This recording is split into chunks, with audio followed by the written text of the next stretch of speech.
Hello, everybody, and Hi ho. welcome to episode 28 of the Degenerates podcast. And in this episode, Mike is gonna describe complementary personalities. Yeah, very. Yeah, I stayed up all night working on this. I thought that is cool. So it's hard to explain because I say that every time. It's hard to explain. Let's just fucking explain it. I Well, don't yeah, care. yeah, don't worry, just do it. Okay, so I don't need to rely on that. I can just think about it. So essentially, what I've noticed is that there are like two kinds of personalities that work really well together if the kind of relationship between those two people is actually good, like an actual good relationship. Like you just have a good like you have a friend who's just has this type of personality, and you guys complement each other in certain aspects. Like you can think about problems a little bit more deeper with uh, two of these people around and things like that.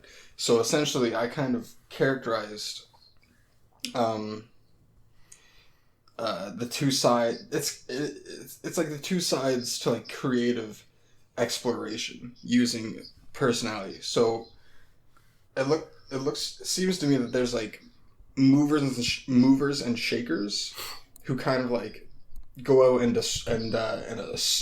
assert themselves onto the world Mm-hmm. uh, with something, like with like a method to do so. It's like it's not completely blind. It's not just like throwing yourself at the world. It's more like hammering yourself into the world in a way that you actually have lasting impact on it.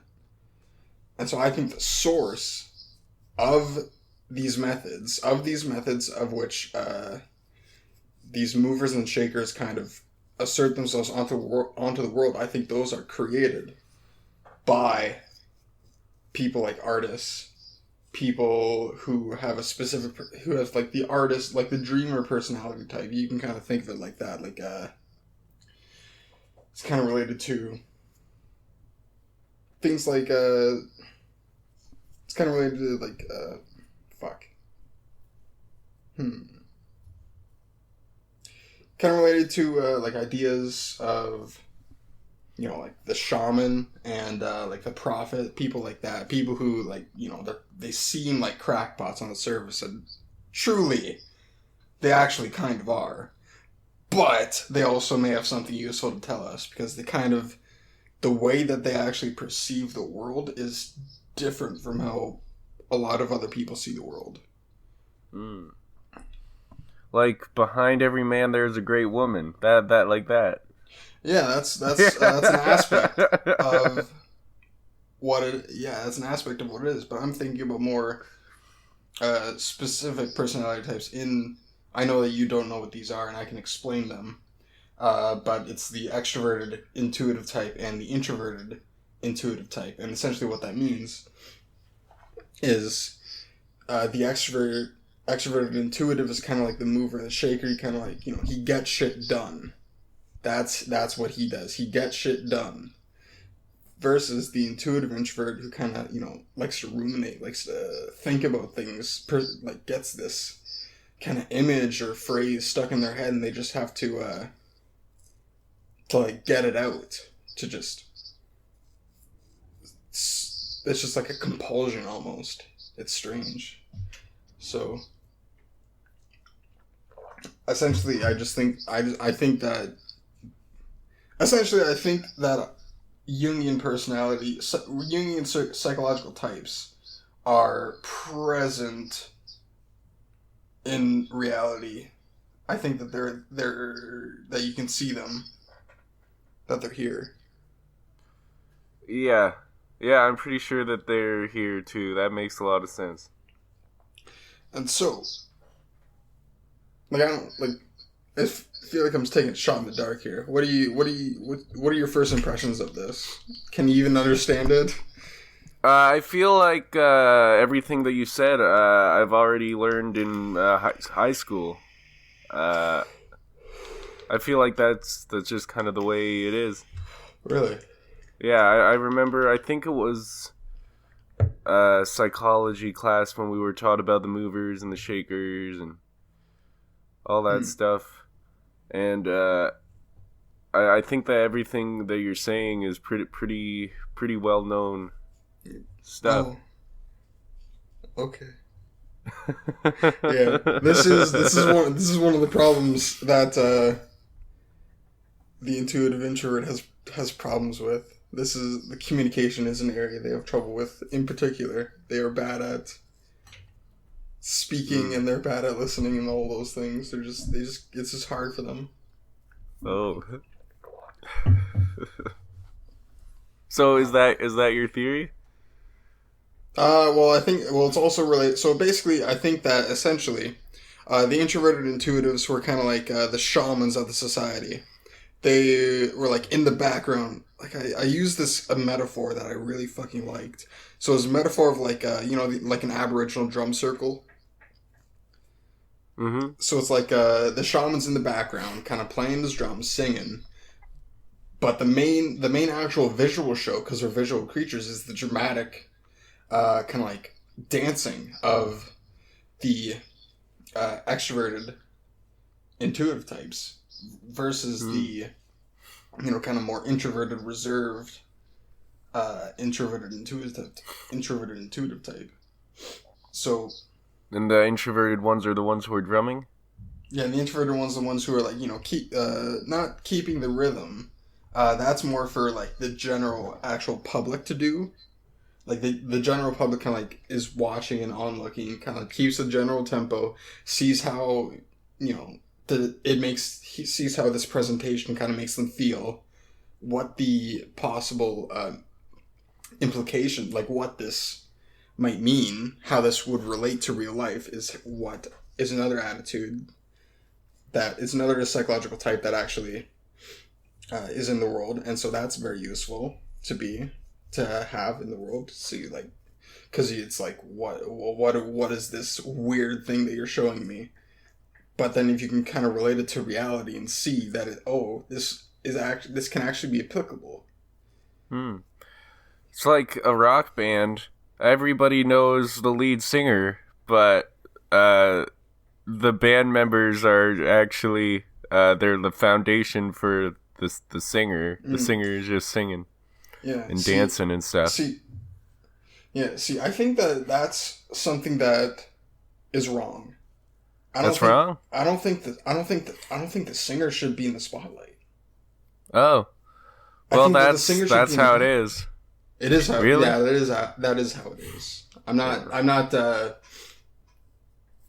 disagreeing with you, but maybe it shows a way that we think that Hmm. is actually kind of, not good, possibly, when we're taking it directly from the source Hmm. instead of allowing it to kind of steep and brew inside the public mind.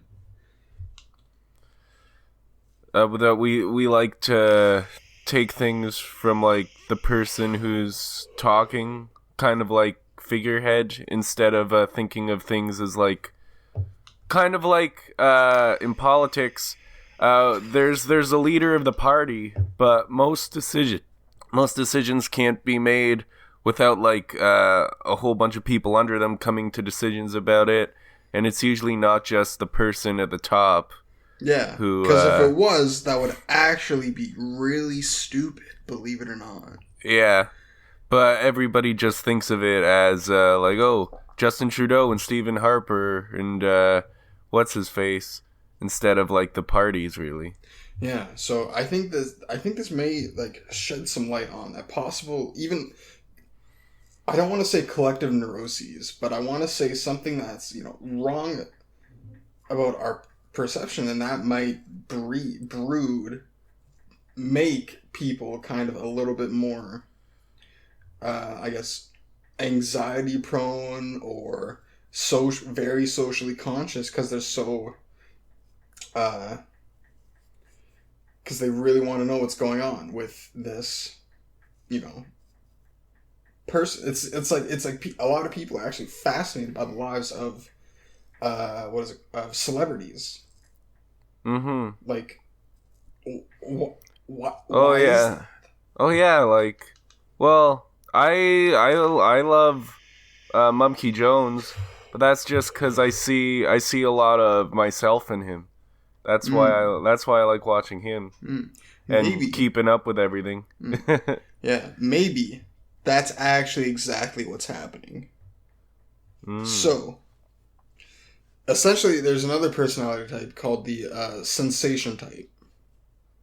All right. Well, it's the introverted sensation type, and essentially, what this type does is it operates in a world in which it perceives things as essentially like good and evil.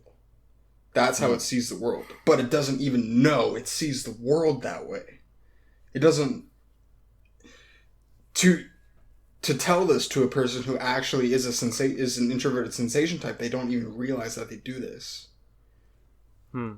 But upon further psychoanalytical investigation, you find that this is actually how they perceive the world in terms of good and evil. And what do the postmodernists do? Yeah, Hmm. I do think that people are kind of hardwired to see things as good or evil. Mm-hmm. Even It's actually a useful ability. yeah, even though yeah, it's usually not that black and white in reality, but No, not in it's reality. yeah, but I do believe that there are like certain things that are like evil objectively and certain things that are Mm-hmm. good, but I don't think it's all most of the time it's not that black and white. Yeah, but it's generally like a conception that someone has in their mind. It's like I think it's related to the mother infant dyad. Like, you know Mm. how the mother and the infant spend, like, you know, a lot of time together because they are basically dependent on each other for survival. The mother on the child for genetic propagation, and the child on the mother for survival. And so essentially anything which threatens this mother infant dyad is perceived as like a threat, is a monster. And what do you see happening in uh by, you know, a lot of these people are mobbing, calling out these public figures who, you know, there's something about their ideas they just don't agree with, and they just scream at them. Like, you've seen, like, I know, like, you've seen the videos of like Jordan Peterson at I forget what university it was, but it was the university where they were trying to like sabotage his talks at every.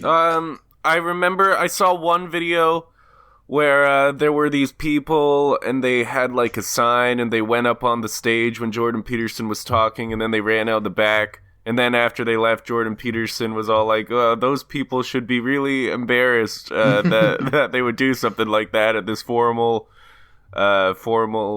event." Yeah, yeah. Yeah.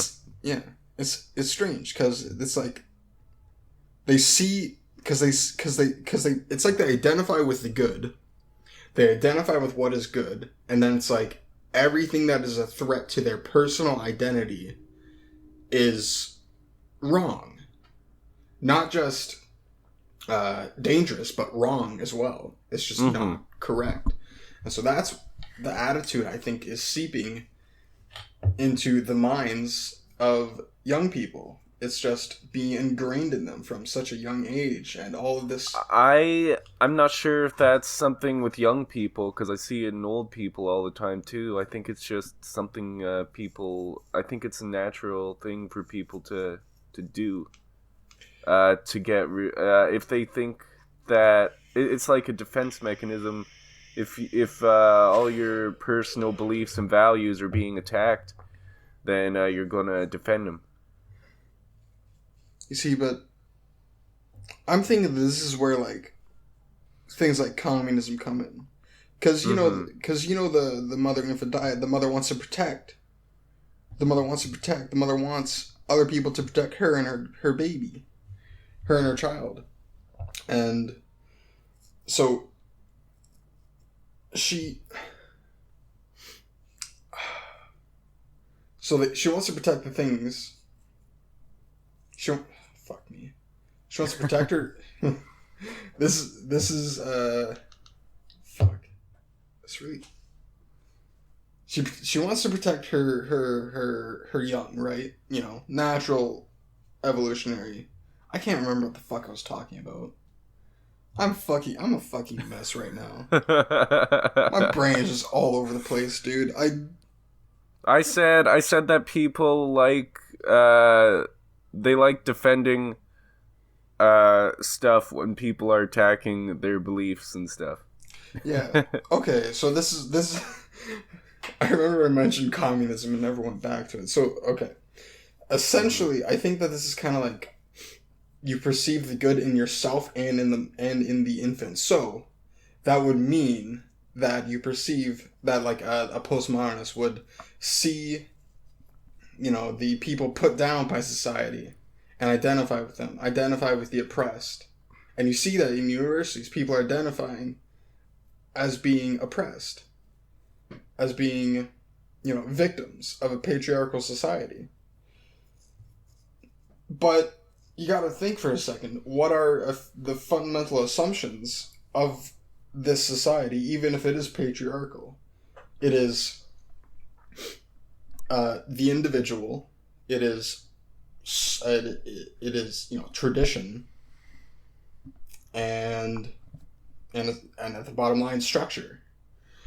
So you got this, but then you also have this kind of like assumption that there is no individual, that it's just a collective, that everything would be better if we just all believed the same thing and just had a common goal and whatnot, and just pursued that common goal with the common people. Just not with like it's like removing the individual. So I think that that's kind of where they're starting to head, especially because gender identity is such a precarious topic, because it's an identity. It's what they identify with. Mm-hmm. So, yeah. Now that you bring up gender identity, I was reading all about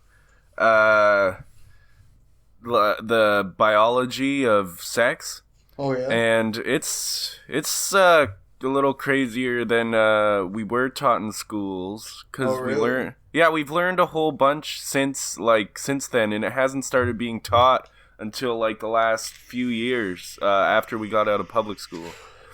But gender studies. Dude. Yeah, there are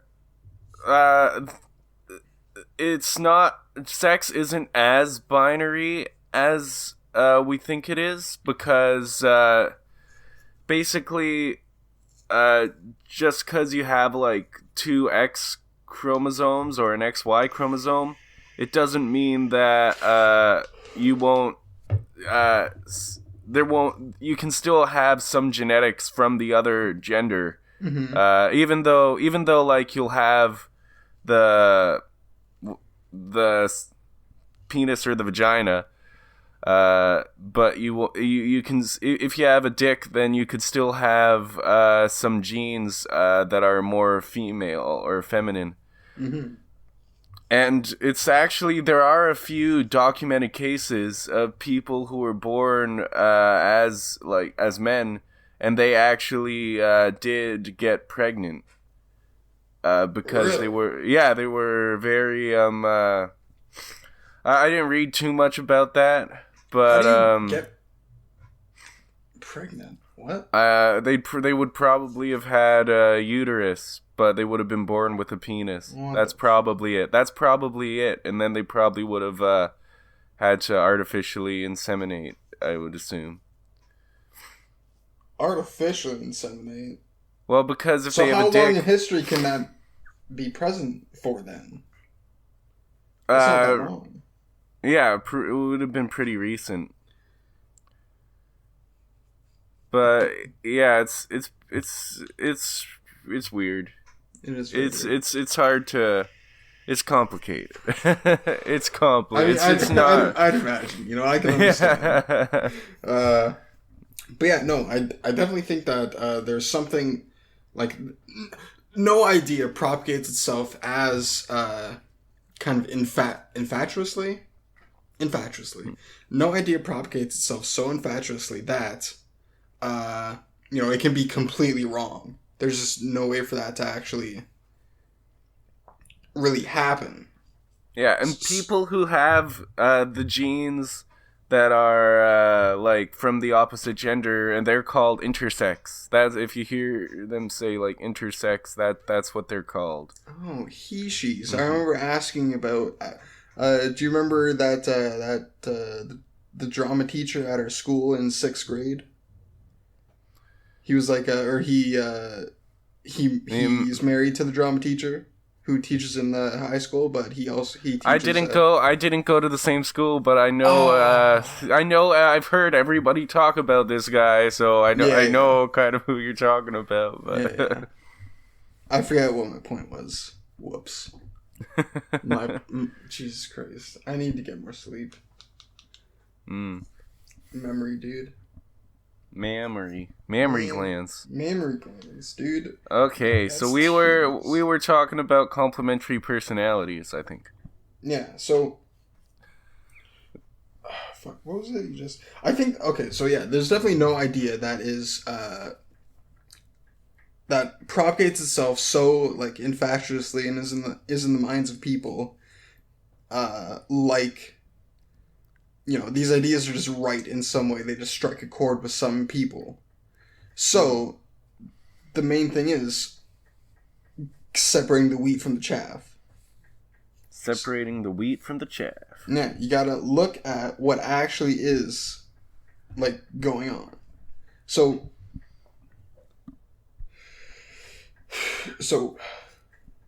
Jesus Christ. Why is my brain so disorganized? It's because you were up all night. Yeah, that's and you only got 2 hours of sleep. Yeah, that's probably it. I feel weird. It feels weird though. It feels like I'm like completely awake. It's just my brain is asleep. Well, it's because you got the coffee. Probably. Yeah, it just wakes up my body. Just like, yup, just my body. Can't think no more. Can't think good no more. Nope.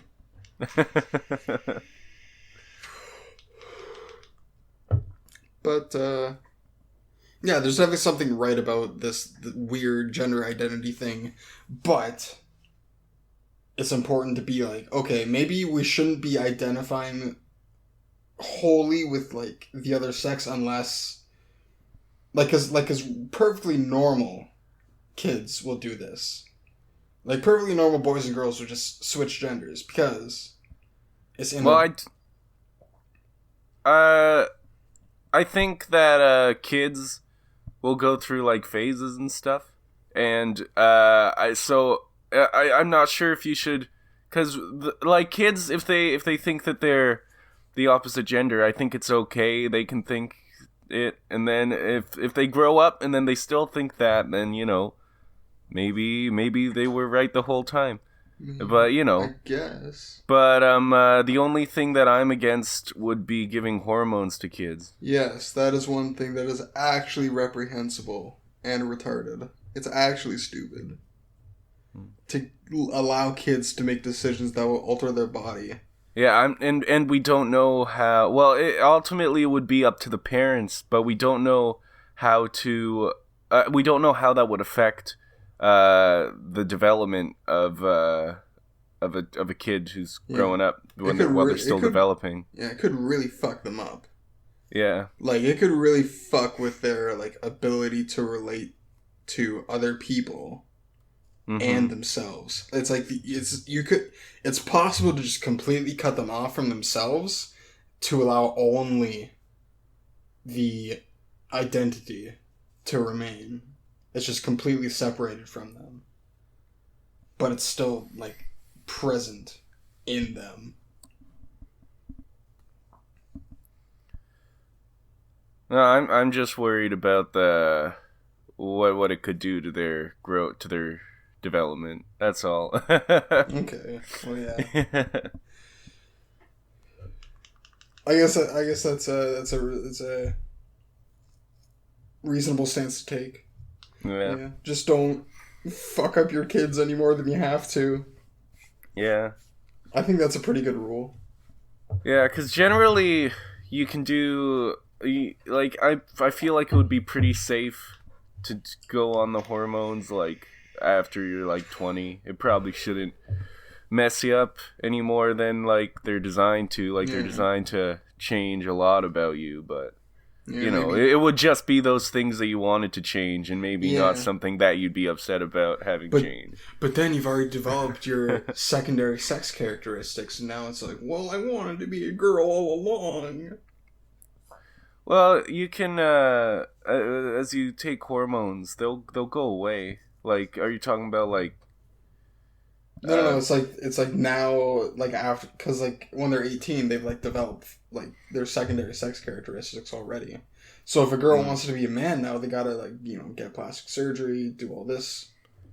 Oh yeah, but if if you want to be the opposite gender, then that's if you really want to look like it, then that's kind of a given that you're going to have to get plastic surgery, all that Isn't other things. aren't A surgeries whole like that? bunch of surgeries. You'll have to get a lot.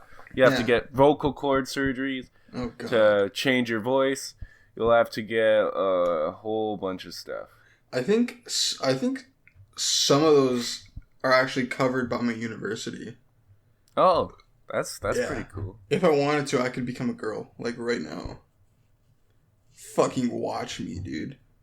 Well, I don't think that's something that you should just do. I think that you Fucking should. watch me, dude. I think that you should actually feel like you're. I don't think you actually think you're a girl. I don't think that's something that you feel. I don't. I don't You're think that right. would be You very. just know it in the that wouldn't bottom of be- your heart. You That just wouldn't know that be you're a girl. very healthy for you because it would really change a whole lot, and it would take years to come back. Yeah, don't want to jump right into something you don't really understand, Or that you don't want. or that I guess that you don't want either. Yeah.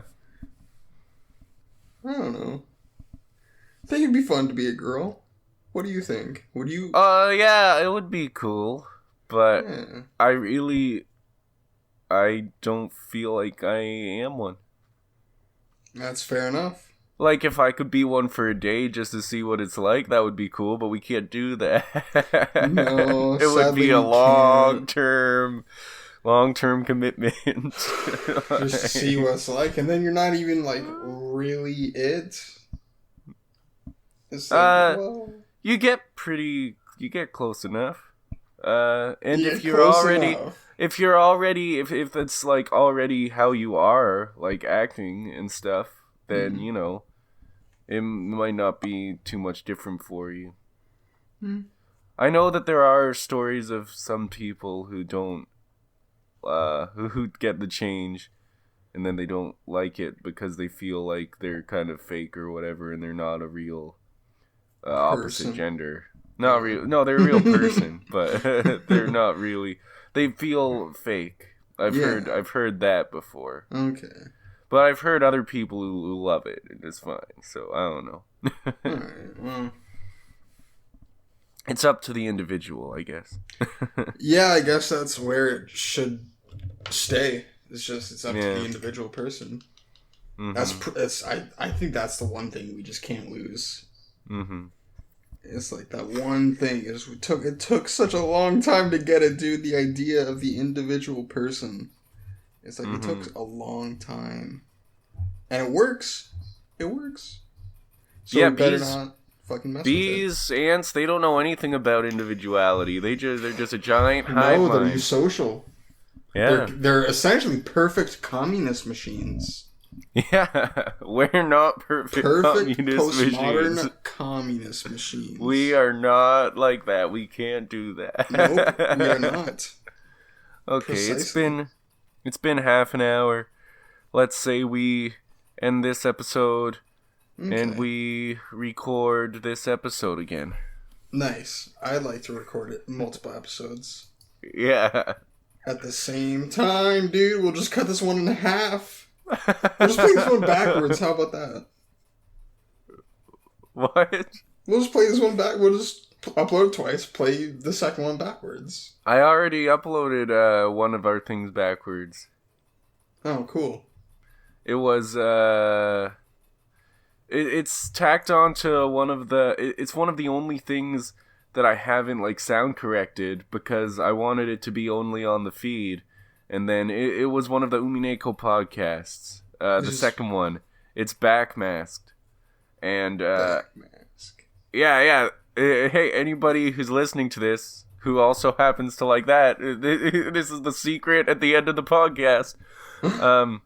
The way there was a whole puzzle at the episode 2 tea party. I haven't even told Mike about this. What?